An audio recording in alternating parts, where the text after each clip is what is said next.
તમને નવાની આરસ આવે છે? માર્કેટમાં આવી ગયું વુમન વોશિંગ મશીન. જેમ કપડાં ધોવામાં આવે છે તેમ માણસોને પણ નાહવા માટે વોશિંગ મશીન આવી ગયું છે. એટલે કે આ મશીન એઆઈટી જનરેટેડ હશે. જાપાનની સાયન્સ કંપની ઓસાકા નામની કંપની દ્વારા આ મશીનની શોધ કરવામાં આવી છે. એટલે કે જાપાનમાં દર વર્ષે એક્સપો કરવામાં આવે, જેમાં નવી નવી ટેકનોલોજી વિકસિત થઈ હોય તો એક ઓપન માર્કેટ હોય જેમાં બધી મશીનરી મૂકવામાં આવે, જેમાં હજારો કસ્ટમર આવે છે અને આ ટ્રાયલ લે છે અને ટ્રાયલ લેયા પછી માર્કેટમાં સેલ્સ કરવામાં આવે છે. એટલે કે આ માર્કેટમાં સેલ્સ 2026ના ફર્સ્ટ વીકમાં આ મશીન આવી જશે. હવે આ મશીન એઆઈટી જનરેટેડ હશે અને આ મશીનના સ્પેસિફિકેશનની વાત કરું છું તમને તો 15 મિનિટમાં તમે નાહી લેશો. એટલે 15 મિનિટમાં મશીનમાં ગઈને તમારે નાહી અંદર બેસી જવાનું છે.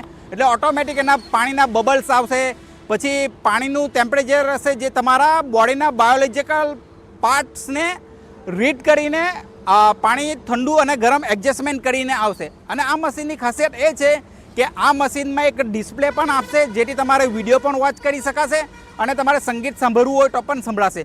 તમને શું લાગે છે આ મશીન કેટલું સારું રહેશે? જો તમને પણ આ મશીન ગમતું હોય અથવા તમારા ફ્રેન્ડ સર્કલમાં કોઈને પસંદ હોય તો આ માહિતી શેર કરો.